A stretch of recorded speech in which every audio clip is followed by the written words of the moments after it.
Hello বন্ধুরা, আরও এক নতুন ফ্রেশ ভিডিওতে সবাইকে জানাই স্বাগত। আশা করি তোমরা সবাই সুস্থ ও ভালো আছো। তো এই ভিডিওতে কিছু গুরুত্বপূর্ণ আপডেটস আছে যেগুলো শেয়ার করা রয়েছে। তো এক এক করে প্রথমত যে আপডেটটা শেয়ার করব সেটা হচ্ছে লিস্টন কোলাসো এবং আকাশ মিশ্রাকে নিয়ে একটা আপডেট রয়েছে। গ্রেগ স্টুয়ার্ট, লিস্টন কোলাসো এবং আকাশ মিশ্রা এই তিন প্লেয়ারকে কিন্তু এআইএফএফ একটু বেশি দিনের জন্য সাসপেনশন করেছে, মানে বেশি ম্যাচের জন্য। লিস্টন কোলাসো 4টে ম্যাচ এবং বাদবাকি আকাশ মিশ্রা এবং গ্রেগ স্টুয়ার্ট 3টে করে ম্যাচ সাসপেন্ড থাকবে।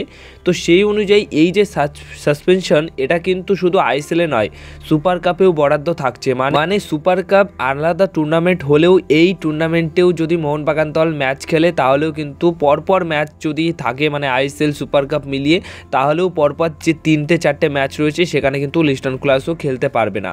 এবার সুপার কাপে সেটা নাও হতে পারে, মানে সুপার কাপের পরে গিয়ে আইএসএলে হতে পারে। তার একটাই কারণ, যেহেতু এশিয়ান কাপের জন্য টিম ইন্ডিয়ার হয়ে আকাশ মিশ্রা এবং লিস্টন কোলাসো ম্যাচ খেলতে যাবে, তো সেখানে সুপার কাপ তিনি খেলতে পারবে না। তো যেহেতু সুপার কাপ যদি মোহনবাগান দলের হয়ে তিনি না খেলতে পারেন, তাহলে পরবর্তী সময় এসে আইএসএলে যখন ফিরবে, মানে আইএসএলে মুম্বাই সিটি এফসির হয়ে আকাশ মিশ্রা এবং মোহনবাগান দলের হয়ে লিস্টন কোলাসো তখন যখন ফিরবে, তখন যে ম্যাচ খেলবে সেই ম্যাচে কিন্তু খেলতে পারবে না। যতক্ষণ না 4টে ম্যাচ পুরোপুরি কমপ্লিট হচ্ছে সাসপেনশন, ততক্ষণ কিন্তু মোহনবাগান দলের হয়ে খেলতে পারবে না। এটা হচ্ছে মেন ব্যাপার। মানে এই নয় যে সুপার কাপে খেলতে পারবে, ওটা আলাদা টুর্নামেন্ট, এরকম নয়। যে কোনো টুর্নামেন্টে বর্তমান সময় দাঁড়িয়ে যদি মোহনবাগান দল খেলে, সেখানে তারা 4টে ম্যাচের জন্য সাসপেনশন থাকবে, শুধু ইন্টারন্যাশনাল টুর্নামেন্ট বাদে। তো সেই ক্ষেত্রে এই বিষয়টা নিয়ে কিন্তু জন ফ্র্যান্ডোর মানে মোটামুটি ক্ষতি হলো অনেকটাই, কারণ লিস্টন কোলাসো এই মুহূর্তে দারুণ ফর্মে ছিল এবং দুর্দান্ত একজন প্লেয়ার, তার হাতে না থাকা মানে একটা বিশাল বড় ক্ষতি। এবার যে বিষয়টা শেয়ার করব সেটা হচ্ছে এশিয়ান কাপের জন্য কোচ ইগোর স্টিমাসের সাথে এবার তারকা একজন ফুটবলার, নামকরা ফুটবলার, তিনি কিন্তু এই এশিয়ান কাপের জন্য টিম ইন্ডিয়ার হয়ে কোচিং স্টাফদের দায়িত্বে থাকছেন, মানে কোচিং স্টাফের মধ্যে থাকছেন। বাদবাকি কোচিং স্টাফের সাথে তিনি যুক্ত থাকবেন, ইগো স্টিমার্সের সাথে যুক্ত থাকবেন, যাতে করে টিম ইন্ডিয়া এশিয়ান কাপে খুব ভালো পারফরমেন্স করতে পারে। অর্থাৎ সেই কোচ বা প্লেয়ারের কাছ থেকে যতটুকু সহযোগিতা দরকার এশিয়ান কাপে ভালো পারফরমেন্স করার, ততটুকু সহযোগিতা সেই কোচ বা প্লেয়ারের কাছ থেকে পাবে। আর তিনি হচ্ছেন নামকরা একজন ফুটবলার, ফর্মার ইংল্যান্ডের প্লেয়ার ট্রেভর সিনক্লেয়ার। তো এই ট্রেভর সিনক্লেয়ারকে কিন্তু এবার তোমরা দেখতে পারবে যে ইন্ডিয়া টিমের কোচিং স্টাফে তিনি কাজ করছেন, বা ইন্ডিয়া টিমের ভালো পারফরমেন্সের জন্য তিনি কিন্তু কাজ করছেন। এবার যে আপডেটটা শেয়ার করব সেটা হচ্ছে জোনাথন মোয়া হায়দ্রাবাদ এফসি দলের আরও একজন বিদেশি প্লেয়ার হায়দ্রাবাদ এফসি দল ছেড়ে দিলেন।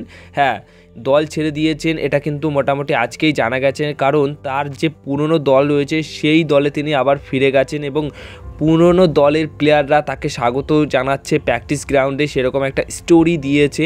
আর সেখান থেকেই পুরোপুরি ব্যাপারটা পরিষ্কার হয়ে গেছে যে জোনাথন মোয়া, যিনি কিনা লাস্ট ম্যাচেও হায়দ্রাবাদ এফসি দলের হয়ে খেলেছেন, সেই জোনাথন মোয়া কিন্তু এখন তার পুরনো দলে ফিরে গেছেন এবং অন্য মানে পুরনো টুর্নামেন্ট খেলবেন, আর আইএসএলে তাকে আমরা খেলতে দেখতে পারবো না। তো এক এক করে হায়দ্রাবাদ এফসি দলের অবস্থা কিন্তু খুবই খারাপ হয়ে যাচ্ছে, বিদেশি চলে যাচ্ছে। মোটামুটি 3টে বিদেশি প্লেয়ার কিন্তু এই মুহূর্তে হায়দ্রাবাদ এফসি দলের হয়ে খেলছেন না, বা দল তারা ছেড়ে দিয়েছে। তো খুব বাজে অবস্থায় রয়েছে এই মুহূর্তে হায়দ্রাবাদ এফসি দল। এবার যে আপডেটটা শেয়ার করব সেটা হচ্ছে আইএসএলের টপ 4-এ থাকা 4টে দল একটা প্লেয়ারকে সই করানোর জন্য ইন্টারেস্ট রয়েছে এবং নজরে রেখেছে। মোটামুটি নেওয়ার ব্যাপারে কিন্তু খুবই আগ্রহ প্রকাশ করেছে। আর সেই প্লেয়ারটি হচ্ছেন একজন স্প্যানিশ ফুটবলার, মিডফিল্ড এবং উইঙ্গার এই দুটি পজিশনে খেলে থাকেন, মানে অ্যাটাকিং সাইডের একটা প্লেয়ার। 1,60,00,000 টাকা মতো তার মার্কেট ভ্যালু রয়েছে। 32 বছর বয়সী, তার নাম হচ্ছে ফ্রান কার্নিসার কিন্তু একজন 32 বছর বয়সী স্প্যানিশ ফুটবলার, যথেষ্ট অভিজ্ঞ ফুটবলার। স্পেনের বেশ বড় বড় ক্লাবে খেলেছেন এবং অনেক কটাই ক্লাবে খেলেছেন, মোটামুটি 10-12টা স্পেনের ক্লাবে তিনি খেলে নিয়েছেন। তো খুবই অভিজ্ঞ একজন ফুটবলার। তো এই বিদেশিকে নেবার ব্যাপারে কিন্তু আইএসএলে বর্তমান সময়ে দাঁড়িয়ে পয়েন্টস টেবিলে যে 4টে দল রয়েছে, সেই 4টে দলের মধ্যে একটা দল কিন্তু ইন্টারেস্ট রয়েছে। সেটা মোহনবাগান দলও হতে পারে, কেরালা হতে পারে, এফসি গোয়াও হতে পারে। কেরালা, এফসি গোয়া এই দুটি দলের তো অবশ্যই প্লেয়ার দরকার। ভিক্টর রড্রিগেজ এবং অ্যাড্রিয়ান লুনা এই দুই প্লেয়ার তাদের নেই, তাই এই দুই প্লেয়ারের মানে এই দুই ক্লাবের সম্ভাবনা অনেকটা বেশি দেখা দিচ্ছে যে এই প্লেয়ারটিকে নিতে পারে। আর মোহনবাগান দল মিডফিল্ডারের খোঁজে আছে, বাট আমার মনে হয় না যে মোহনবাগান দল এই প্লেয়ারটির উপর নজর রেখেছে।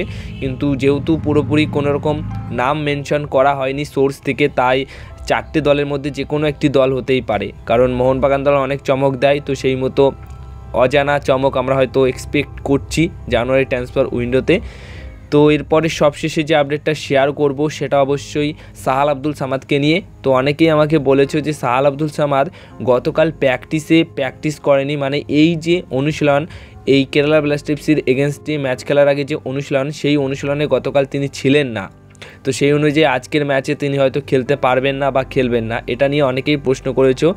তো দেখো, আমার যতটুকু মনে হচ্ছে বা যেটুকু আমার কাছে খবর রয়েছে, সাহাল আব্দুল সামাদ আজকের ম্যাচে খেলার জন্য পুরোপুরি অ্যাভেলেবেল থাকছেন এবং প্রথম প্লেইং 11-এই খেলবেন, এরকম খবর আমার কাছে রয়েছে।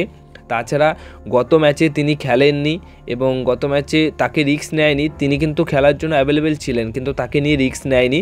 এবার অলরেডি কোচ জন ফ্র্যান্ডোর কাছে অনেক কটা ভালো প্লেয়ার নেই, তাতে করে এখন ভালো প্লেয়ার তার হাতে রয়েছে, আর সেই প্লেয়ারটিকে যদি ইউজ না করে তাহলে কি করে হয়। তো গতকাল কোনো কারণে হয়তো অনুশীলনে সাহাল আব্দুল সামাদ ছিলেন না, কিন্তু আজকে তাই বলে ম্যাচ খেলবে না এরকম ব্যাপার নয়, অবশ্যই তিনি অ্যাভেলেবেল রয়েছেন, ফিট রয়েছেন।